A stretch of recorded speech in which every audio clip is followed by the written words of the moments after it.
Salut. Bon, c'est jour de vote aujourd'hui, il fait moche, alors on travaille un peu dedans. Du coup, j'ai ouvert un nouveau chantier, la buanderie.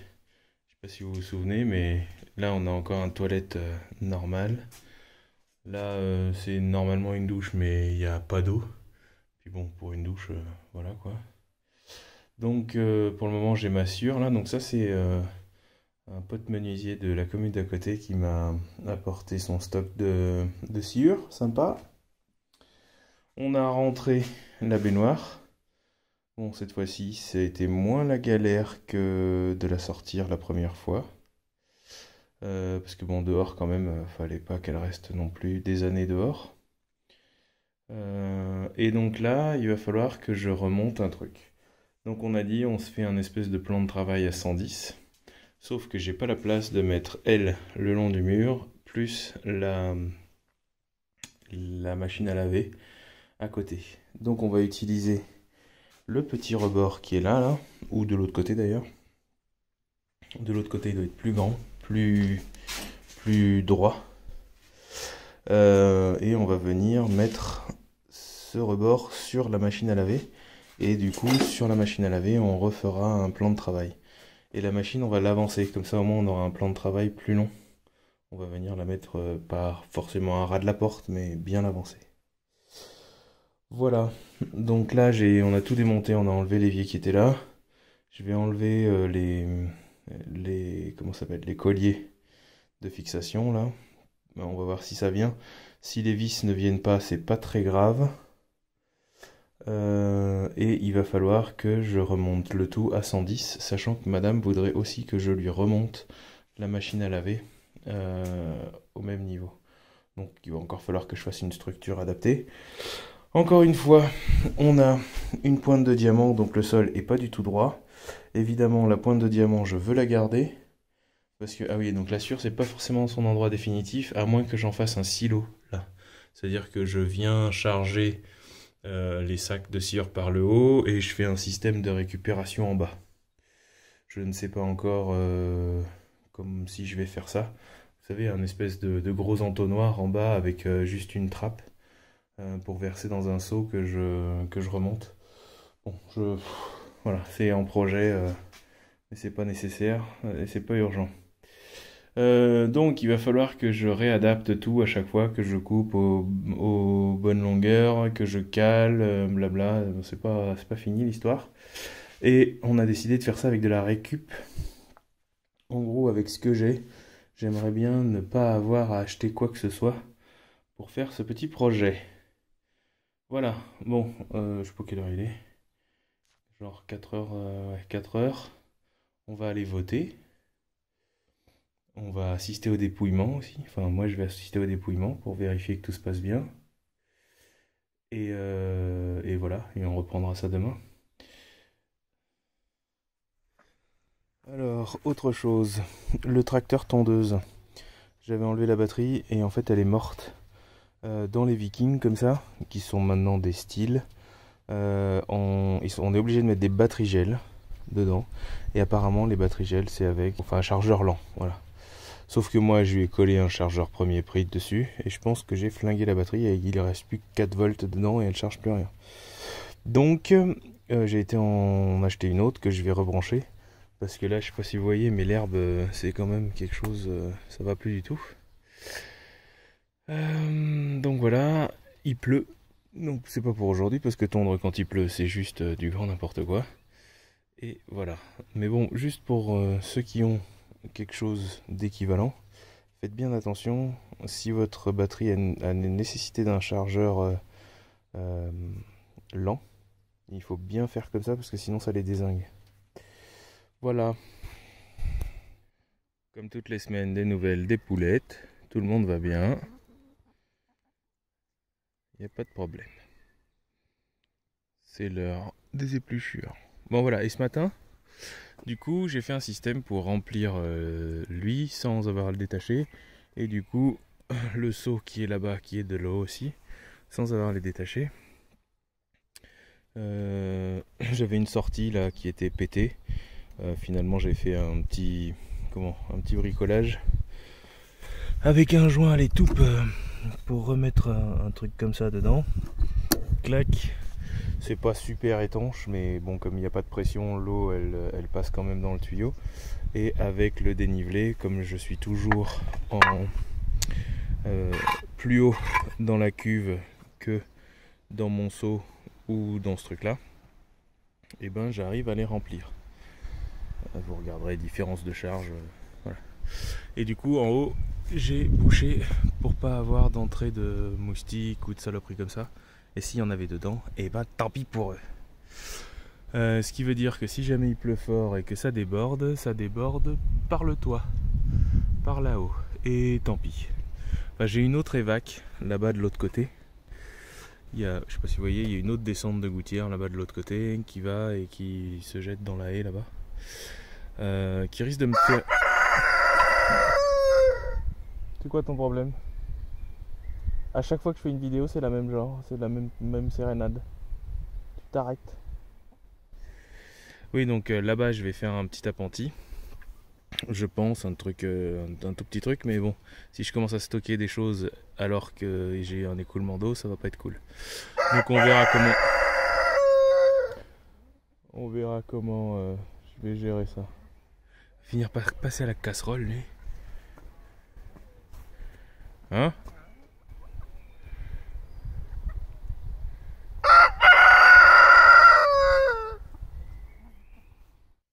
Bon, comme dehors il fait moche, en ce lundi jour de repos là, on va passer à faire le support pour la baignoire. Comme je dois pouvoir accéder au tuyau par le dessous là, puisqu'il va falloir que je le refasse, que je refasse l'évacuation correctement, etc. Ce que je vais faire, c'est que je vais commencer par construire un bâti. Et en fait, je peux pas avoir de pied sur le fond. Donc, le premier truc à faire, c'est de faire une espèce de muralière, c'est-à-dire où je viens me prendre dans le mur.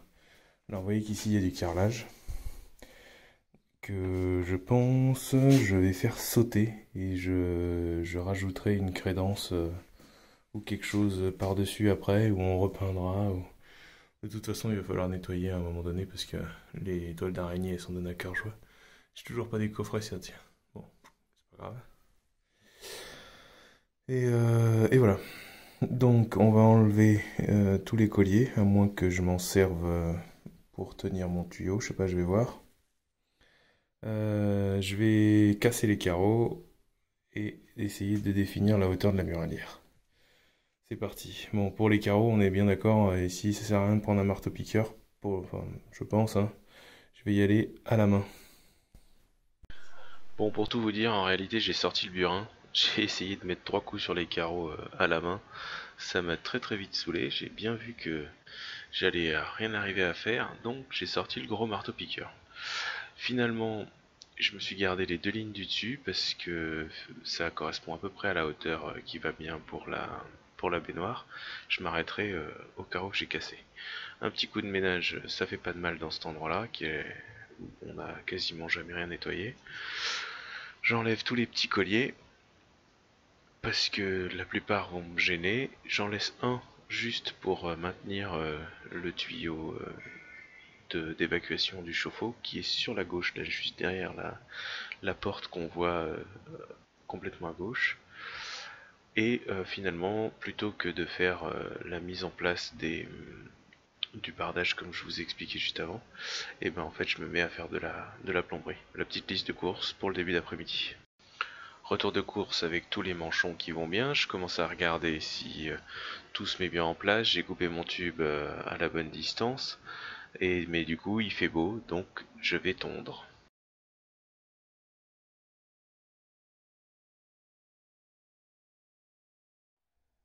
Bon, finalement, il y a eu 2-3 heures de ciel bleu avec du soleil. Ça a eu le temps juste de sécher l'herbe. Et là, je viens de finir à peu près. J'ai fait un truc. Parce qu'en fait, dans la région en Alsace, on a beaucoup de tiques. Donc, faut pas laisser l'herbe trop haute, ne serait-ce que pour les tiques.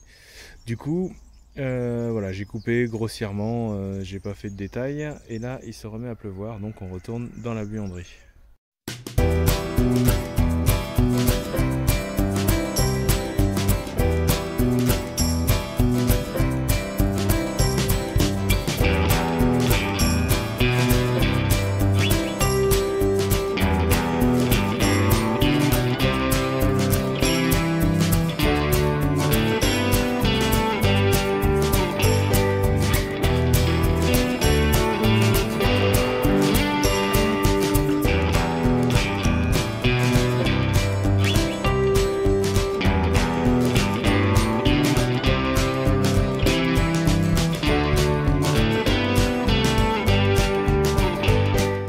Quand on fait 4 trucs en même temps, c'est des conneries.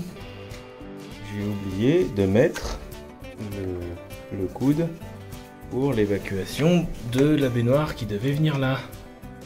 Et j'ai collé comme un gros débile.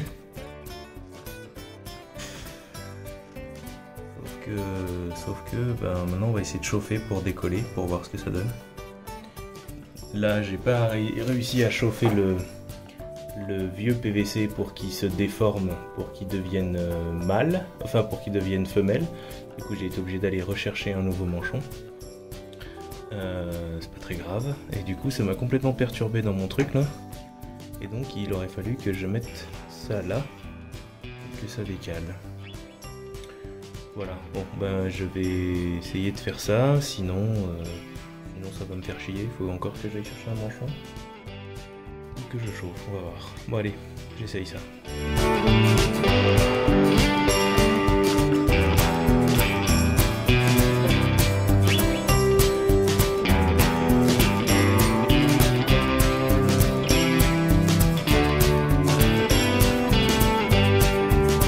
One week later. Bon, c'est parti pour le travail du lundi, jour de congé. Donc ce matin là, je viens de déplacer tout ce tas de branchage là, qu'il faut qu'on broie encore, qui était là le long, pour pouvoir faire une nouvelle butte, là où on va planter les patates, et qui va aller jusque par là-bas, je sais pas si on voit le petit taquet là. Donc là, je vais passer un coup de tracteur tondeuse à ras le plus bas possible, pour essayer d'éliminer l'herbe le plus possible. Je vais passer sur les petites branches qui restent et tout, voilà, comme ça au moins ce sera broyé dans le tas. Et après il faudra que j'arrive à faire descendre les balles de foin pour venir les étaler par là. Évidemment je vais essayer de passer de biner un peu avant, d'éliminer le plus possible l'herbe que si je peux. Mais bon, sans motoculteur, sans rien, c'est compliqué. On essaye de s'y tenir, mais c'est quand même pas facile. Là, j'aurais bien mis une belle couche de 5 ou 10 cm de terre végétale, mais bon, on est en train de voir les prix. Sinon, j'aurais bien fait mettre mes patates, la terre végétale et le foin par-dessus, et voir ce que ça donne. Voilà. Donc ça, c'est pour aujourd'hui. Je vais aller chercher le tracteur tondeuse, je fais ça, et puis je vous montre la suite. J'ai un érable qui pousse là. Il fait chier parce que c'est pile là où va arriver le bout de la pentille. Bon, on va voir si on peut le déplacer celui-là. Enfin bon, voilà, on a mis le foin. Donc on a défait une balle. C'est une grosse balle qu'on n'arrive pas à faire rouler. Je pensais que ça allait être des plus petites qu'il allait nous filer. Et du coup, on l'a dépiauté à côté de la route là-bas. Et on a ramené de ça avec le tracteur tondeuse en mode petit train. Et donc voilà, on a mis du foin. Je sais pas, il y a peut-être 15 ou 20 cm de foin de partout là. On a fait celle-là. Et on a fait celle-là là-bas que j'avais ouvert la semaine dernière, le week-end dernier je crois. Donc dans celle-là, le foin est d'un peu moins bonne qualité, disons, il est moins sec. Il y a le bas de la balle, celle qui touchait par terre, donc qui est plus humide. Et en plus, il y avait une première couche d'herbe de tonte. Voilà. Donc ça va être deux expériences complémentaires. Celle-ci est plus à l'ombre aussi. Donc on va voir ce que ça donne. Donc là le but... Ah oui, et madame a fait ça aussi les soirs là, cette semaine, avant que entre la fin du boulot et quand je rentre. Elle a planté des mûriers là entre deux poteaux, donc on n'aura plus qu'à palisser. Et elle m'a mis les grosses pierres histoire que j'aille pas tondre dessus. Bon, ça sent l'expérience, non? Voilà, donc là on va mettre les patates simplement en faisant un trou. J'enlève un peu de terre, je mets ma patate, je remets ma terre et je remets un peu de foin par dessus, pas beaucoup, aux endroits où il y a les patates.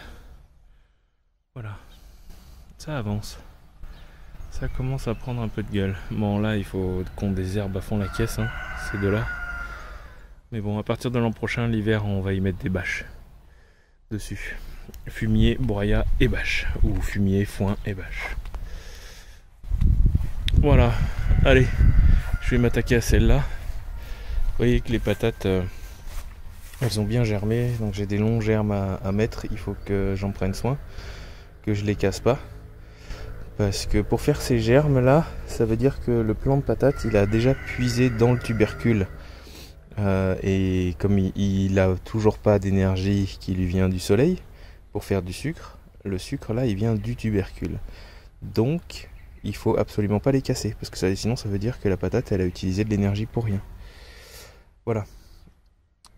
C'est parti.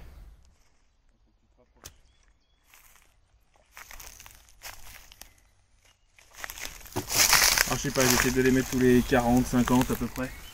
Comme la boîte là. On ouvre le foin.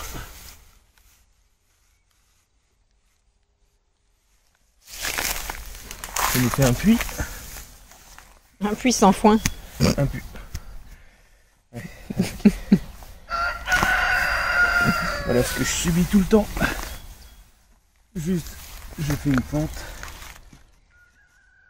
Je glisse la patate dedans. Hop. Je rappuie. Et terminé. Voilà, on va voir ce que ça donne. Hein.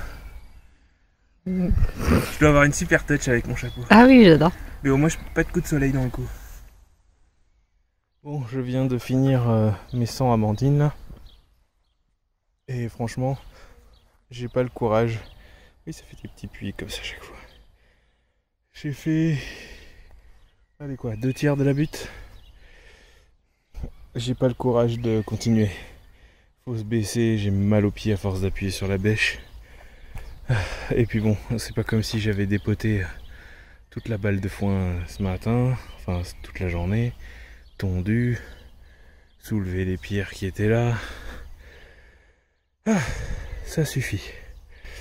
Bon voilà, donc ça suffit pour cette semaine. Hier c'était repos, on a été à une espèce de fête médiévale, là, une visite d'un château. C'était pas mal. Oui, je sais, tu me surveilles depuis tout à l'heure et dès que je parle, tu gueules. Donc c'était repos pour une fois un dimanche. Aujourd'hui, on n'a pas trop mal avancé. Je pense que demain soir, je me ferai une session patate, parce qu'il me reste encore un cajot là-bas à ranger, enfin à planter. Mais entre la fin de la butte là et la butte là-bas, ça devrait fonctionner. Voilà, bon allez, à bientôt pour de nouvelles aventures.